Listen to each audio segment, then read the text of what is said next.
Assalamualaikum warahmatullahi wabarakatuh. Jumpa lagi dengan saya Suratinisi Channel. Bagaimana kabarnya Yanda dan Bunda? Semoga kita semua senantiasa diberikan kesehatan, kemurahan rezeki, kelancaran dalam menjalankan segala aktivitas dan sukses selalu. Baik Yanda dan Bunda serta teman-teman semua, kali ini saya akan sharing tentang standar penilaian PAUD. Sebetulnya saya ingin sharing tentang ini sih di awal, yaitu bagaimana kita menyiapkan kelas untuk anak yang pertama masuk. Jadi habis MPLS itu kan biasanya anak-anak masih rewel, anak-anak masih ini ya, apa itu, tidak mau ditinggal orang tuanya dan sebagainya. Bagaimana menyikapinya? Tetapi karena beberapa request masuk minta standar penilaian, dan kelihatannya dari boom chat dan boom email yang masuk itu semua lagi ini sih, lagi banyak yang bertanya tentang penilaian atau asesmen PAUD. Baik, kali ini saya akan sharing dulu standar penilaian PAUD. Kemudian next time saya akan mudah-mudahan masih ada waktu ya, sehingga bunda-bunda semua bisa mempersiapkan di kegiatan minggu depan, yaitu ketika awal masuk di kelas. Baik, standar penilaian PAUD kurikulum merdeka akan saya sharingkan apa saja isinya ya.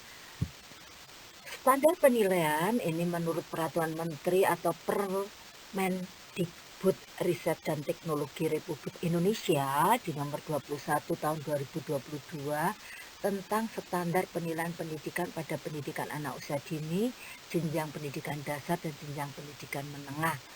Nah, sekarang isinya apa saja? Mari kita lihat bersama. Yaitu di pasal 1 yang dimaksud dengan standar penilaian pendidikan adalah kriteria minimal mengenai mekanisme penilaian hasil belajar peserta didik. Sedangkan penilaian itu sendiri adalah proses pengumpulan dan pengolahan informasi untuk mengetahui kebutuhan belajar dan capaian perkembangan atau hasil belajar peserta didik. Sedangkan yang peserta didik, pendidik, dan satuan pendidik itu apa? Sudah kita bahas kemarin ya di standar proses, tapi standar penilaian ini juga dikuatkan lagi, dikupas lagi. Nanti panjenengan bisa baca sendiri, oke? Baik, selanjutnya di pasal 2, penilaian hasil belajar peserta didik dilakukan sesuai dengan tujuan penilaian secara berkeadilan, objektif, dan edukatif. Sedangkan penilaian hasil belajar secara berkeadilan, sebagaimana dimaksud pada ayat 1 tersebut, merupakan penilaian yang tidak yang tidak bias oleh latar belakang, identitas, atau kebutuhan khusus peserta didik. Jadi di sini tidak subjektif ya, tapi penilaian itu harus objektif. Kemudian penilaian hasil belajar secara objektif sebagaimana dimaksud pada ayat 1 merupakan penilaian yang didasarkan pada informasi faktual atau informasi nyata atas pencapaian perkembangan atau hasil belajar peserta didik. Sedangkan penilaian hasil belajar secara edukatif yang dimaksud sebagaimana pada ayat 1 merupakan penilaian yang hasilnya digunakan sebagai umpan balik bagi pendidik, peserta didik, dan orang tua untuk meningkatkan proses pembelajaran dan hasil belajar. Jadi penilaian hasil belajar tersebut tidak digunakan untuk labeling peserta didik, misalnya anak yang pinter, anak yang bodoh, tidak, tetapi digunakan untuk umpan balik baik bagi pendidik itu sendiri, peserta didik, ataupun orang tua yang tujuannya untuk meningkatkan proses pembelajaran dan hasil belajar.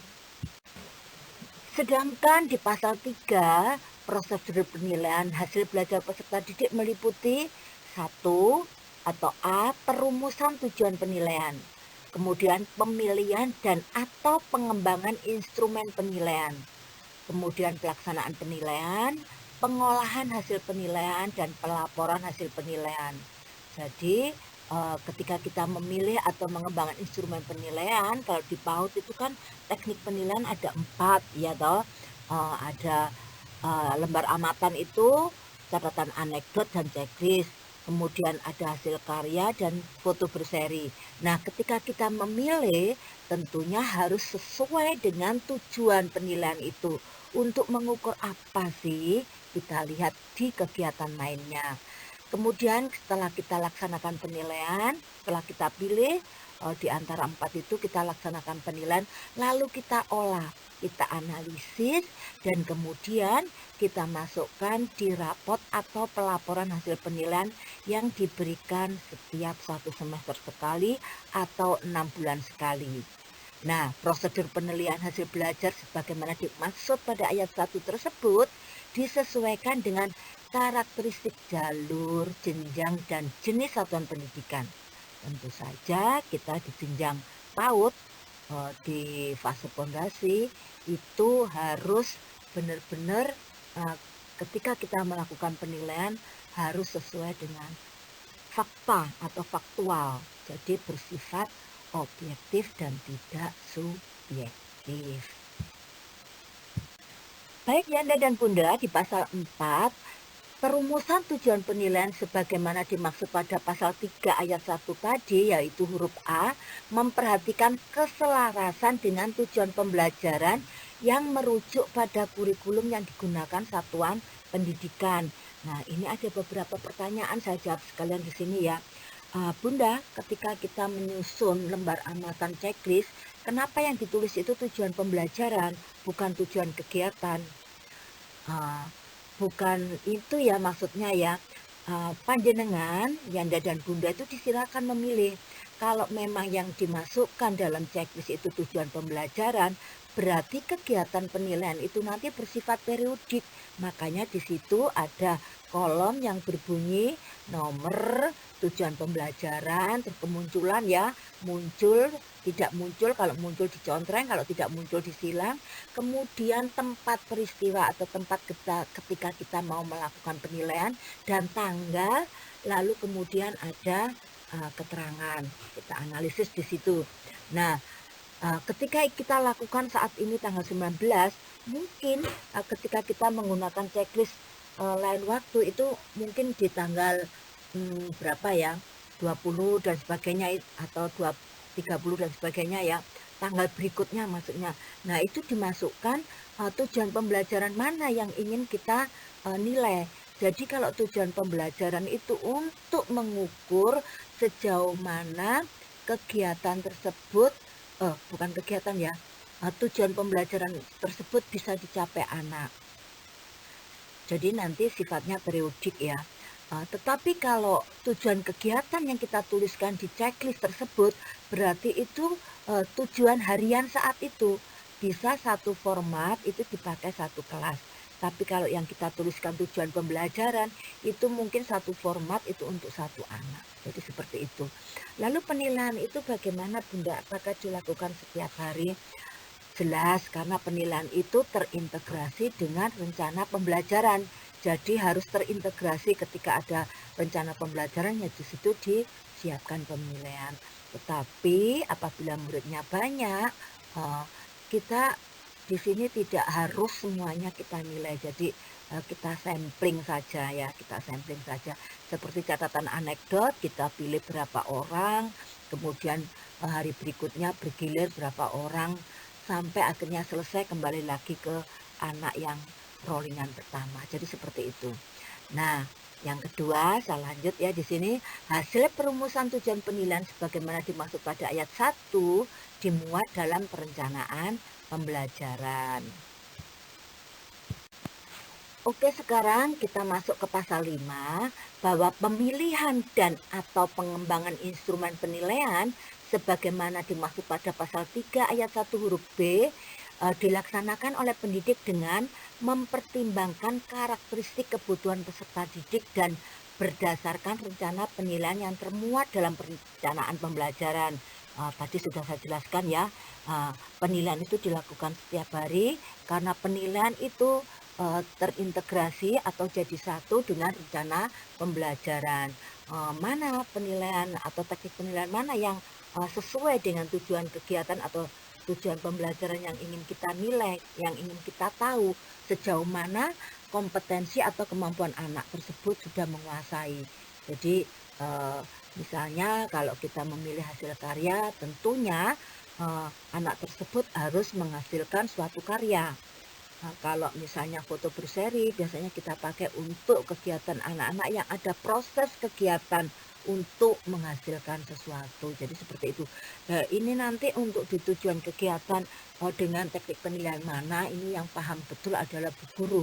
Ini akan saya akan memakai teknik penilaian yang mana, ini yang paham itu Bu Guru kelas tersebut yang sudah membuat rancangan atau rencana pembelajaran. Kemudian di pasal 6, pelaksanaan penilaian sebagaimana dimaksud dalam pasal 3 ayat 1 huruf C dapat dilakukan sebelum, pada saat dan atau setelah pembelajaran. Maksudnya apa? Maksudnya ketika sebelum pembelajaran itu kita mengadakan penilaian assessment diagnostik awal ya. Nah, ketika saat pembelajaran tentunya ya ketika proses itu terjadi, kita amati, kita observasi. Lalu kalau setelah pembelajaran mungkin produk hasilnya. Jadi hasil akhir dari kegiatan hasil karya itu kan di hasil akhir ya, untuk melihat bagaimana produk atau hasil karya anak. Kemudian di pasal 7, pengolahan hasil penilaian sebagaimana dimaksud pada pasal 3 ayat 1 huruf D dilakukan dengan menganalisis secara kuantitatif atau kualitatif terhadap data hasil pelaksanaan penilaian yang berupa angka atau deskripsi.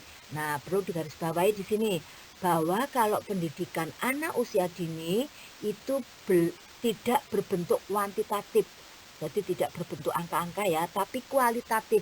Karena nanti penilaian itu akan berupa deskripsi atau narasi.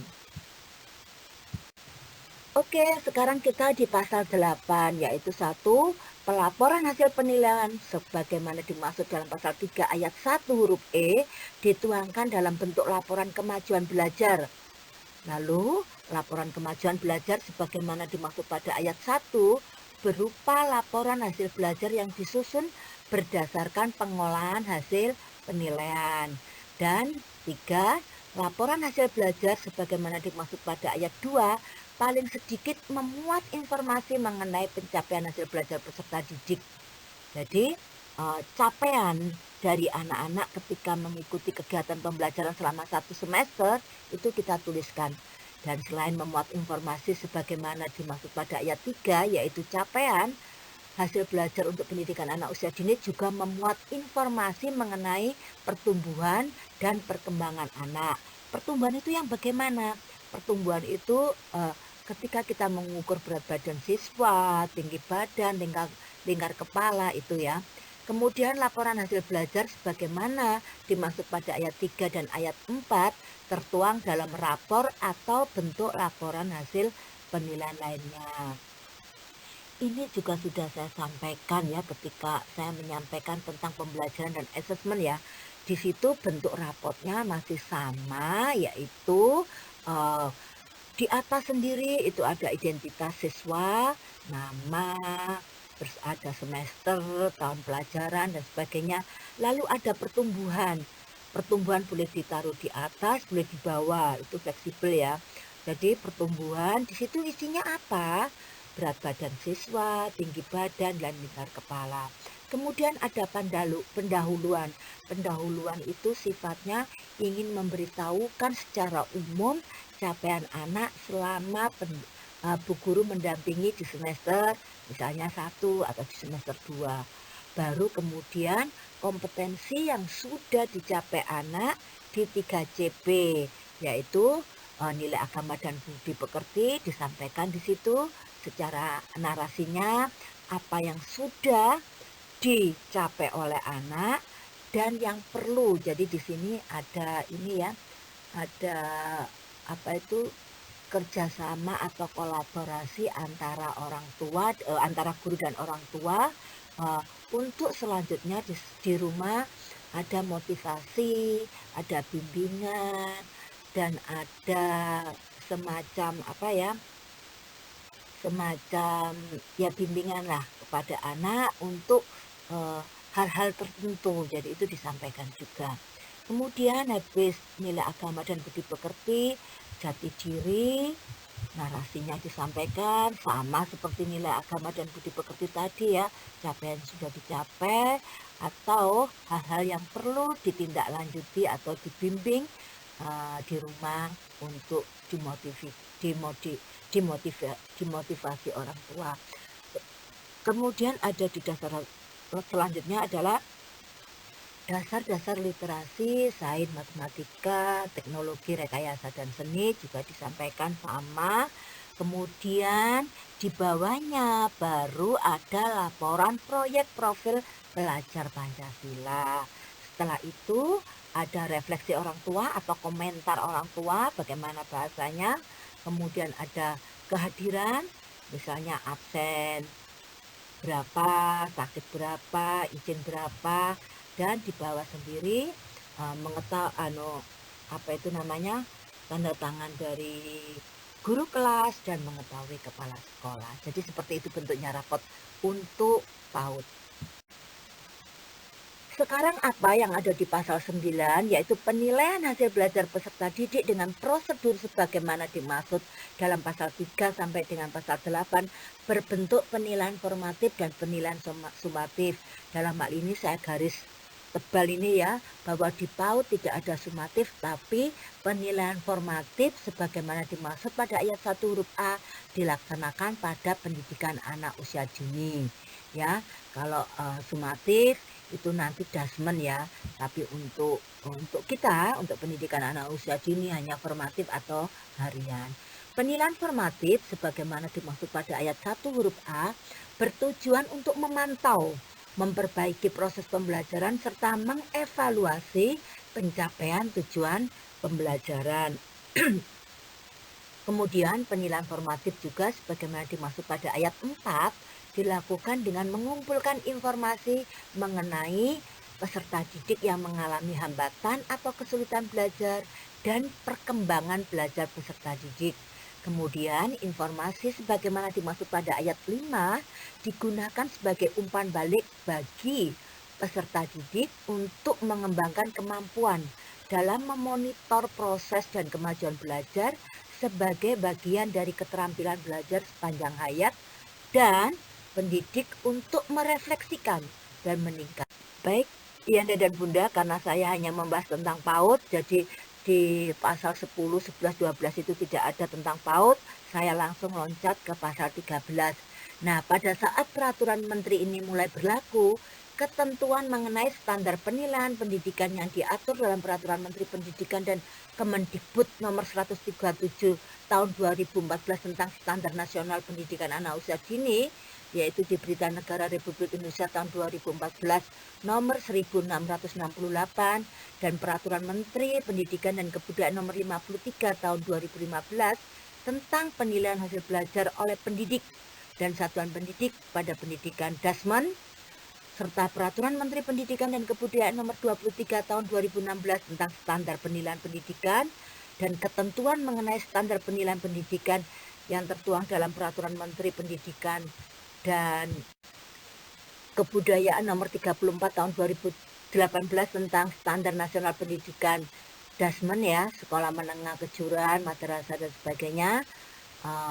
Dan ketentuan mengenai ujian yang diselenggarakan satuan pendidikan yang diatur dalam peraturan menteri, dan ujian ini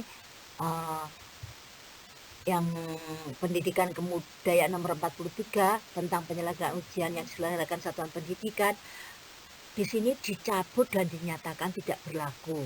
Jadi yang kemarin itu sudah tidak berlaku dan kita sudah menggunakan standar penilaian terbaru yang hari ini sudah saya sharingkan ke panjenengan. Baik Yanda dan Bunda semua, apa yang saya sampaikan tentang standar penilaian ini semoga bermanfaat, dan jangan lupa selalu pesan saya apabila bermanfaat tolong untuk sharing ya, karena berbagi itu indah. Sekian, terima kasih, see you, sampai jumpa, salam sehat selalu dari saya. Assalamualaikum warahmatullahi wabarakatuh.